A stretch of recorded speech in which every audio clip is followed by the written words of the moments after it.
আমার বাবার বাড়ি থেকে নাটোর শহরের দূরত্ব মোটামুটি 15 থেকে 20 মিনিটের ব্যবধান। যে কোনো কাজে আমাদের নাটোরেই যেতে হয়। তো আজকে আমি আর আম্মা রওনা দিয়ে দিয়েছি নাটোর শহরে যাওয়ার উদ্দেশ্যে।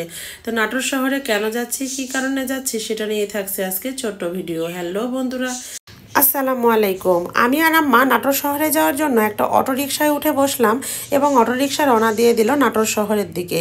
তো অটোতে যদিও আমরা শুধু ছিলাম না, অন্যান্য যাত্রীরাও ছিল। তো আমরা অলরেডি নাটোর শহরে পৌঁছেও গেছি, এখন চামড়াপট্টি এলাকায়। এখন বলে নিই আমরা নাটোর শহরে কেন আসছি। আমরা নাটোর শহরে বেসিক্যালি জুয়েলার্সের একটা কাজে আসছি। আমার মেজো বোনের টুইন বেবি হয়েছিল, তো ওর বেবিদেরই কিছু দেওয়ার জন্য আর কি আমাদের বেসিক্যালি নাটোর শহরে আসা। তো অলরেডি আমরা কিন্তু এখন জুয়েলার্সে পৌঁছেও গেছি। আমরা এসেছি অনিমা জুয়েলার্স। সব কিছুই মোটামুটি আমরা এই অনিমা জুয়েলার্স থেকে নিয়ে থাকি। যারা নাটোরে থাকো তারা তো অবশ্যই নাটোরে অনিমা জুয়েলার্স সম্পর্কে জানো। তো অনিমা জুয়েলার্সে আসার পরে আমরা এখানে অন্যান্য সব জায়গায় যে ওয়েলকাম ড্রিঙ্কস দেওয়া হয়, এখানে ওয়েলকাম কফি দেওয়া হয়েছে।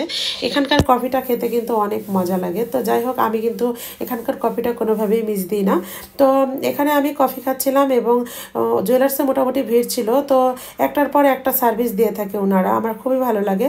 প্রথমে যে আসে তার সার্ভিস দেন, তারপরে যে আসে তার, এভাবেই আর কি ওয়ান বাই ওয়ান। আমি আর আম্মা বসে বসে কফি খাচ্ছিলাম আর এই গহনাগুলোর ভিডিও শ্যুট নিচ্ছিলাম। যদিও ওনারা গহনার কোনো ফুটেজ নিতে দেন না, তারপরও আমি একটু চুপি চুপি দূর থেকে ভিডিও করে নিচ্ছিলাম আর কি। আর দেখতে পেলেই ওনারা বলতো যে না না মামুনি, এটা করা যাবে না। তো আমার কিন্তু প্রত্যেকবার গেলে এমনটাই হয়, আমি কিন্তু ভিডিও শ্যুট নিয়েই নিই। আর আঙ্কেল যদিও আমাকে নিষেধ করে। আমাদের মতো সকল মেয়েদেরই আর কি একটা দুর্বল পয়েন্ট হলো এই গহনা। আমার মনে হয় এমন কোনো মেয়ে মানুষ নাই যারা গহনা পছন্দ করে না। তাদের মধ্যে আমিও ব্যতিক্রম নই। আমার কিন্তু গহনা ভীষণ ভালো লাগে।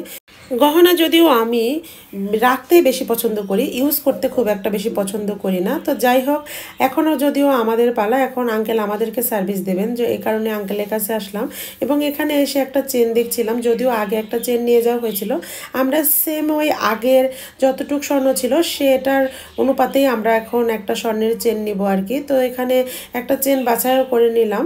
তো এখান থেকে আমরা যে চেনটা নিলাম সেটাতে মোটামুটি হাফ প্রতি কম 5 আনা ছিল। তো একটা চেন নিলাম।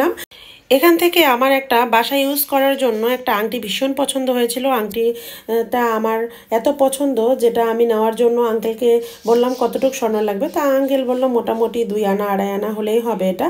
তো আমি এই আংটিটা পছন্দ করলাম ইউজ করার জন্য। তো তোমরা সকলেই বলবে কেমন হয়েছে আংটিটা। তো আজকের মতো জুয়েলার্সের কাজ শেষ হয়ে গিয়েছে। এখন আমরা এসেছি লাইব্রেরিতে। লাইব্রেরিতে আসার পরে আম্মা আমাকে একটা পৃথিবীর শ্রেষ্ঠ উপহার দিয়ে দিল। তো এটা হচ্ছে, সকলে বুঝতেই পেরেছো, কোরআন শরীফ।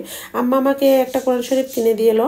এটা আমার ভাড়া বাসাতে, যদিও আমার একটাও কোরআন শরীফ নেই, আমি বাসাতে আছে। তো ভাড়া বাসাতে এই কোরআন শরীফটা আমি নিয়ে যাব, এই কারণে আম্মা কিনে দিয়েছে। সামনে যেহেতু রমজান মাস, এ কারণেই আর কি। তো এটা কেনা হয়ে গেছে অলরেডি, তো আমরা অটোতেও উঠে গেছি। তো আজকের মতো এই পর্যন্তই। পরবর্তীতে নতুন কোনো ভিডিও নিয়ে আবার তোমাদের সামনে হাজির হবো। সেই পর্যন্ত ভালো থাকো, সুস্থ থাকো।